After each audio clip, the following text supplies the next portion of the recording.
el mundo espiritual. Cristo camina durante 3 años y medio en este mundo, manso y humilde de corazón. Se deja amarrar, se deja encadenar, como un cordero es llevado hacia el matadero. Tú no puedes decir que amas a Dios sin que tú aborrezcas y odies, escucha las palabras que estoy usando, sin que tú aborrezcas y odies la maldad y el pecado.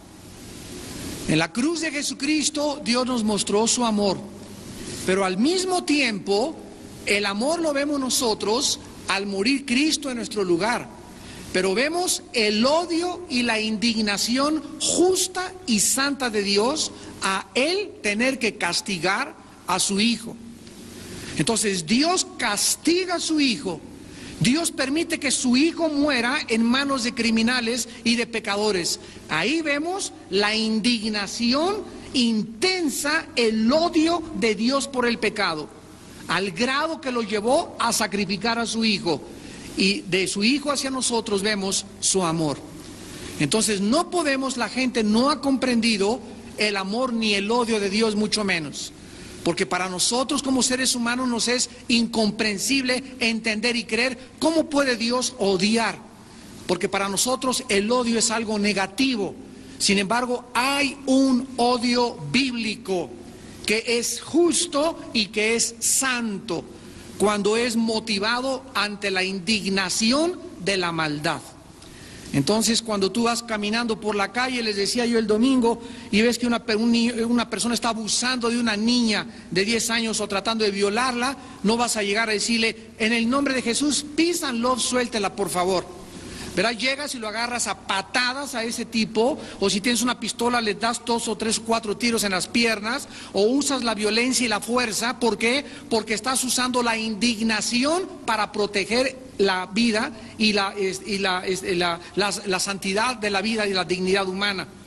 Si te encuentras a Bin Laden ahorita en la esquina, ¿qué haces? Bin Laden, Cristo te ama. ¿Verdad? Tú no puedes, vas a tener que usar tal vez la fuerza para agarrarlo, esposarlo, entregarlos a las autoridades. Y esta indignación que nosotros manifestamos ante el pecado y nuestro odio ante la maldad es justificable en la Biblia por Dios. Cuando el odio no es permitido es cuando es motivado sin tener ninguna base, por motivos egoístas y para satisfacer nuestras emociones. En la Biblia el odio no es mucho más que una emoción. En la Biblia el odio es una actitud. No es una simple emoción, es una actitud, repito, ante la maldad y ante el pecado. Entonces, en este mensaje que en esta noche vamos a analizar, vamos a descubrir que no podemos nosotros como cristianos tolerar el pecado. Hace ratito teníamos una junta a los pastores y yo les comentaba que la gente tacha, por ejemplo, si pasara un carro ahorita de homosexuales así encuerados todos y en ropas menores, ¿qué haríamos los cristianos ante ellos? Si los agrediéramos, seríamos acusados de racistas, de intolerantes, de discriminarlos. Sin embargo, lo que deberíamos hacer es agarrar y voltear el coche con todos ellos para que se cayeran todos y se abrieran la bocota todos. ¿Por qué? Para proteger a los niños que los están viendo y porque no podemos permitir que inocentes sean ellos manchados y sean corrompidos por estas personas que de una forma vulgar y abierta tratan de rebajar las normas santas de la moral. Entonces la gente cualquiera diría, ay, que el cristiano yo creí que puro peace and love y puro misericordia y puro amor. El infierno es una prueba de que Dios odia el pecado. Y el infierno es una prueba que Dios no tolera el pecado. El infierno es una prueba de una indignación santa y justa por el pecado. ¿Por qué no lo podemos entender? Porque no comprendemos ni siquiera lo que es amar. Para nosotros el amar es el amor de Hollywood, es perdonar todo, y sin embargo ese concepto no está en la Biblia. Y la prueba está en la cruz de Cristo. Primero tuvo que cumplirse la justicia de Cristo para que Dios pudiera mostrarme su amor. Primero se tuvo que cumplir la justicia para que yo conociera la paz. No puede haber paz en un mundo de pecado si antes no hay justicia. Siempre la justicia precede al amor y a la paz. Así que tratar de buscar en un mundo de maldad y de pecado que haya paz sin que se aplique la justicia, sin que se persiga a los criminales, es una utopía, es un mundo que no existe, repito, más que en el cuento de Aladino y la lámpara maravillosa. Entonces nosotros tenemos que elevar nuestra capacidad de comprensión, santos de Dios que me están escuchando. Si yo hablara lenguas humanas y no tengo amor, vengo a ser como metal que resuena o címbalo que retiña. Vemos pues que no se puede divorciar los dones espirituales sin el amor a Jesús. Hay una canción de los Beatles hace mucho tiempo que se llamó Only Need Is Love. Cuá, cuá, cuá, cuá, cuá. Y esa canción de solo todo lo que necesita es amor es una utopía, es una mentira.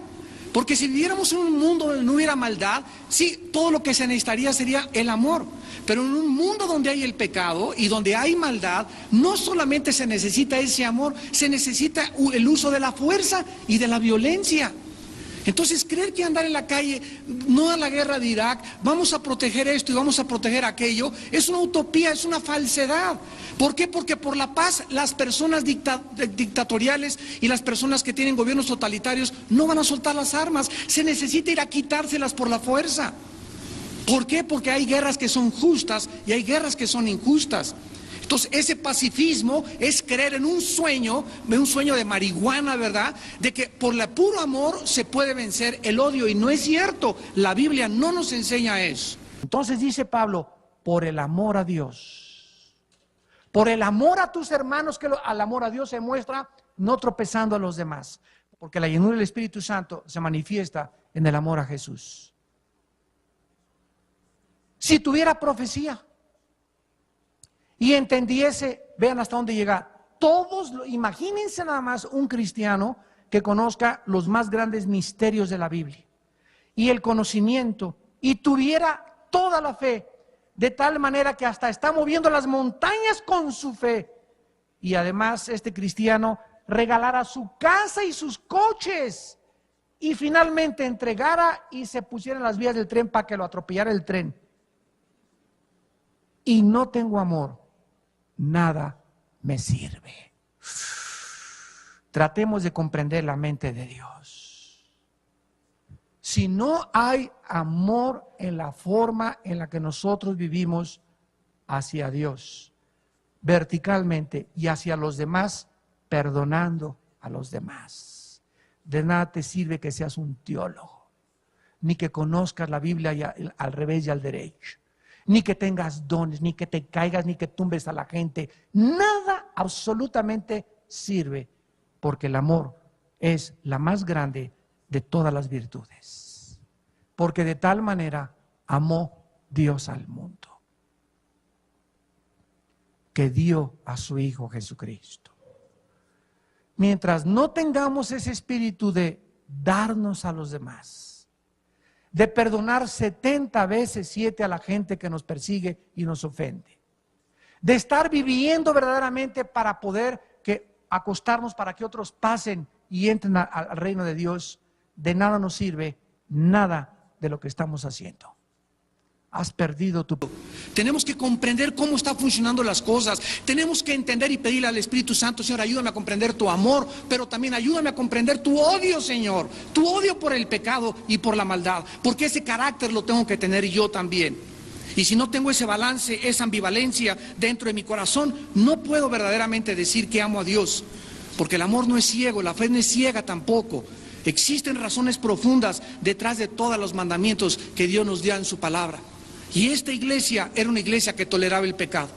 Es como aquellos hermanos que, corrieron a un hermano de la iglesia. ¿Por qué lo corrimos? Venga para acá, mire, lo corrimos porque es la 4ª vez que lo agarramos, son sacando a las niñas, ya embarazó a 2 chamaquitas, y ese muchacho no merece estar aquí. Por el amor de los demás, sacamos a ese muchacho de la iglesia, sacamos a esa señora de la iglesia, porque viene a la iglesia a pedirle dinero a todos, a sablear a todos, y eso no es falta de amor, es por el amor de los que se quedan, por lo cual aplicamos nuestra indignación ante la gente que se quiere pasar de listo y abusar de la iglesia, porque eso no es el amor. El amor se manifiesta, repito, cuando se busca la justicia y cuando se busca la santidad de Dios.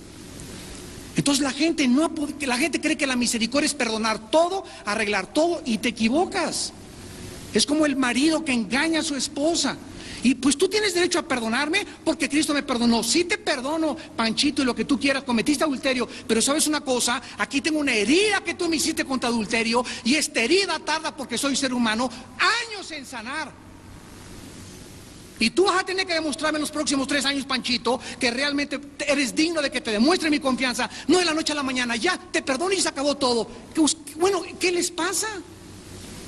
Ahora sí que vamos a hacer el programa ¿Qué les pasa a nosotros? ¿Qué nos pasa verdaderamente? No, pues tú tienes que estar sujeta a mí. Y discúlpame, una cosa es estar sujeta a ti, otra cosa es ser tu esclavo y tu sirviente. Y Dios no me manda a ser esclavo de nadie. Primer amor. ¿Cómo se le llama perder el amor? Una caída. Una caída trágica espiritual. Nunca nadie habla de eso. Cayó en las drogas, cayó en el alcoholismo, pero ¿cuántos de ustedes han caído en el peor de los pecados? Y juzgan a los demás que han caído en cosas externas, pero sin embargo nadie sabe, porque yo no lo sé, ni tal vez tu esposa lo sabe o tal vez tu esposo, pero es muy difícil saber quién ha caído en su primer amor. ¿Por qué? Porque es un pecado espiritual, es un pecado del corazón. Solo Dios sabe cuando ya no lo amas, cuando lo has abandonado, cuando has dejado de tener comunión con Él. Arrepiéntete. Arrepiéntete. ¿A quién le está hablando Dios? A los cristianos. Y las últimas palabras de Cristo en Apocalipsis son de arrepentimiento. ¿Qué significa la palabra arrepentimiento? La palabra arrepentimiento significa cambiar de manera de pensar. Cambiar la manera de pensar. Lo más importante que Dios nos va a preguntar al llegar al cielo será lo siguiente: ¿cuánto te pareces a mi hijo? Romanos 8:29, para que seamos conformados conforme a la imagen de su Hijo Jesucristo. ¿Para qué nos salvó Dios? Nos salvó Dios para parecernos a su Hijo, para que fuéramos Cristos pequeños. ¿Escuchaste lo que acabo de decir?